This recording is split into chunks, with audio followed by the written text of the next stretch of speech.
You just mentioned how, Josh Allen and Mahomes needed to wind up in the right spot with the right amount of time, marinating, cooking, whatever you want to say. And Malik Willis is just fascinating for so many people in this year's draft. Another quote from the Tom Pelissero piece that I just quoted, an unnamed executive about your guy, Desmond Ridder, mentioned again how Willis is the number one guy in the class. And for what other people want to talk about in terms of readiness or all this other stuff, it was the same thing with Josh Allen. It was the same thing with Mahomes. I think people are a little short-sighted with that kid, kind of playing into what you just said.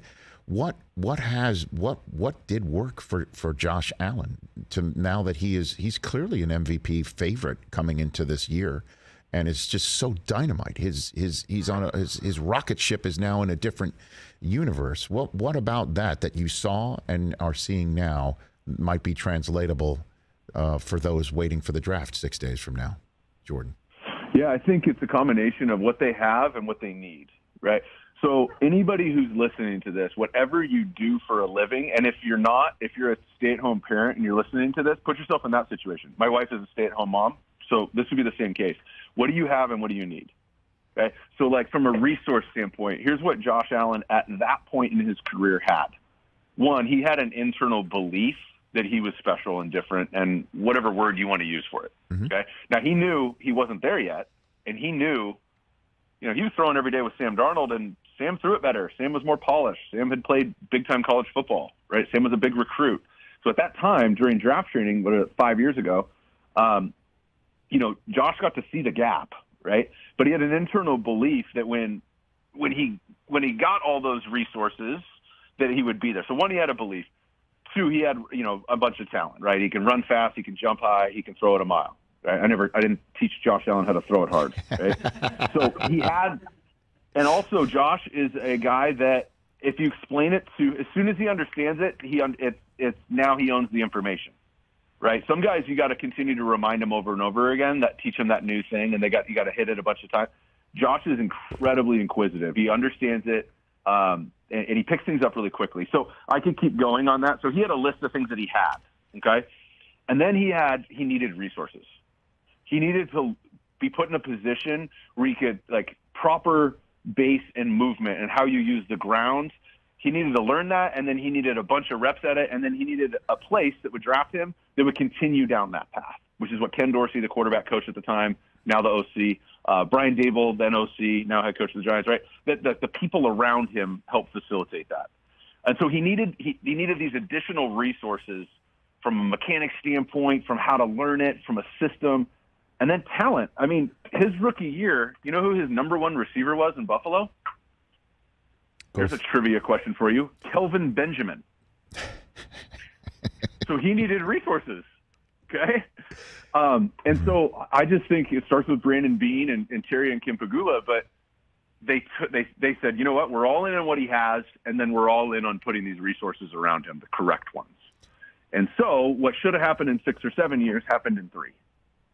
And that's it. And so when I look at a Malik Willis or any of these guys who have a ton of tools, they have tools, they need resources. Malik Willis, whether he's a bust or a boom or whatever the opposite of a bust is, or a superstar, mm-hmm. I think it's not going to come down to him. It's actually going to come down to who takes him and what resources they put around him. Going back to my point of more busts in the league happen because teams fail in the ability to develop around them more than that player was a bust. I guess you could say like Lamar in Baltimore, right? Like what a stroke that was for him, even though it was a long night for him to be drafted 32nd overall. But for him to wind up in that spot, they changed their offense eventually, and now they're trying to pay him. But right? I mean, like that seems to be what do you have, what do you need, and they gave him what he needed in that regard. 100%. Right? I think we try and create a model. The fans and media try and create a model around the prototypical quarterback, which is just dumb nowadays because there's all sorts of ways to do it. This position has never been more equal opportunity.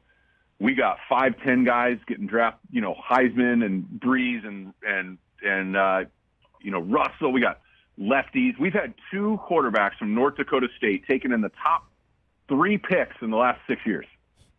I mean, it's wide open And so we can't, they're no longer like 6'4" from one of these 5 schools like it used to be in the 90s, right? So nowadays it's wide open. So we can't have a model for a type of quarterback.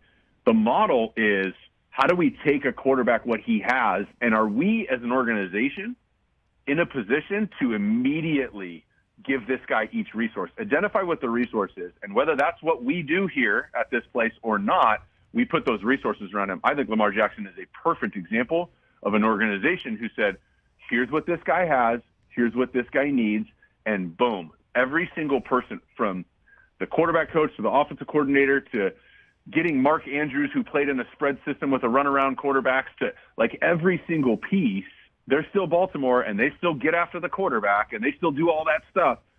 But boom, they immediately build around him. Kansas City is an example. Buffalo is an example. Jared Goff, what didn't end up being the guy, but the way that they brought in Sean McVay and built around Jared those couple of years, like that was a spot. So there's a handful of teams that are doing a fantastic job of doing this. And so it's now that there's these open spots with these young guys, what's Seattle going to do? What is, in Carolina, what are these other places going to do if they take a quarterback to build around this young guy? Hey, you watched all the way to the end. Thanks for that. Watch more right here.